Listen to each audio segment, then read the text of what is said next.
This is a New Holland LB115.B backhoe. It's made by Roz and it's in 1/50th scale. Now this is kind of a unique backhoe. It's got the four-wheel crab steering. And it looks pretty interesting. You can see the back axle has the same tire size as the front axle. That's pretty interesting. And the crab steering is replicated pretty fairly. It's not the best, but it's not the worst.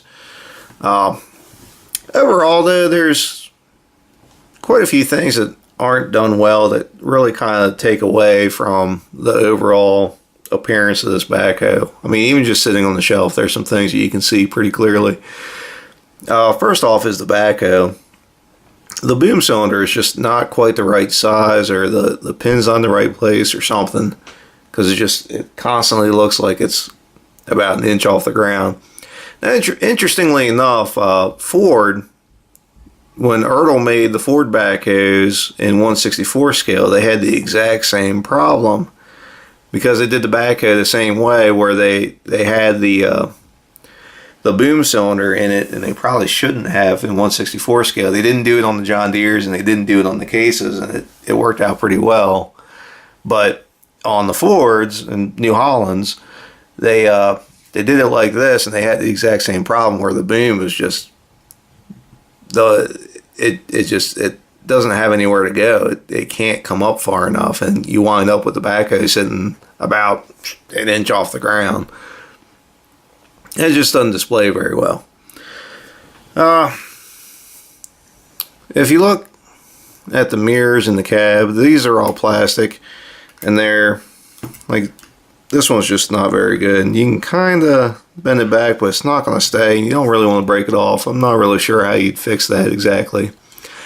Now, if you look in the cab, it's actually got really good interior detail. Like, the cab interior just is fantastic. They did a really good job with it. The mirror, or not the mirrors, the windshield wipers are a little bit goofy. They're plastic, and they're stuck on the glass, and they're kind of enormous, and they're right dead center, which I'm not really a big fan of.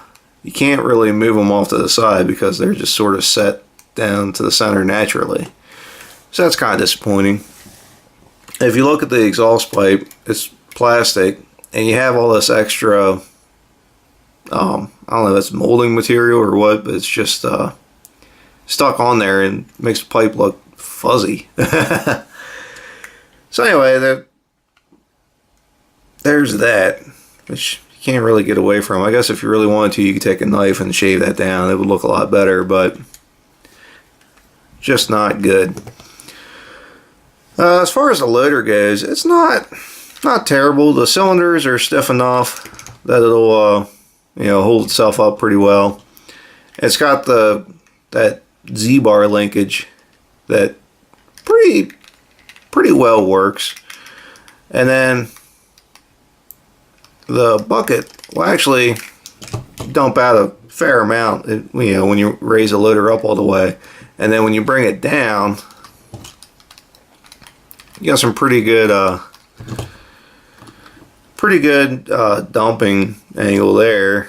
And then if you roll it back, I'm not sure if you're supposed to be able to do this or not, but you can. It does actually tilt back all the way, and that's actually pretty good. But like I said, you can't really tell if it's meant to be able to do that, or if it's just a flaw in the manufacturing to be able to do that. That's where it's kind of interesting. If you look underneath, like, the front axle steers really well, and the back axle not so much.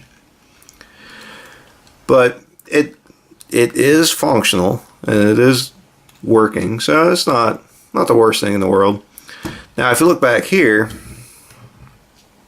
the stabilizer pads are missing. It come right out of the box like this, and they are gone. So I don't think I'll hold my breath on ever getting those from Roz. Just kind of is what it is, I think. Now, the side shift does move back and forth fairly well, but it'll swing to the left most of the way and swing all the way to the right. That's just, again, it's something else that's just not very good. As far as the boom cylinder, now, like I said, you can't come up with it at all, but it does have a pretty decent digging angle. It does stretch out far enough, I guess, with the stick. Now, it is an extend-a-hoe, which mostly works. There we go. That's not too bad. The bucket's actually really well done. I mean, that's just about perfect right there. That's, you know, that's commendable. But once again, you can't get the backhoe up at a decent angle, and that's just really disappointing. I mean, overall, it's not a bad model. If it's sitting on the shelf next to a bunch of other backhoes, it's going to look good, and it's going to be unique, and it's going to be interesting. But if you just get it out and really kind of look at it, there's just a lot of little flaws. And like, here's another one. You can just barely see it. The mount for the backhoe itself is just loose. So when you get to moving the backhoe around, the whole thing is just loose. It's just not very good, which is unfortunate because it's, like I said, it's an interesting, unique model, and it could be a lot better than what it is. It's not terrible, but it could be a lot better. Anyway, that's about all I have for that. If you have any questions, feel free to ask. If you'd like to see more of what we have, please subscribe to Maryland Construction Diecast. We have a lot of diecast models that we haven't covered yet. Anyway, as always, thanks for watching.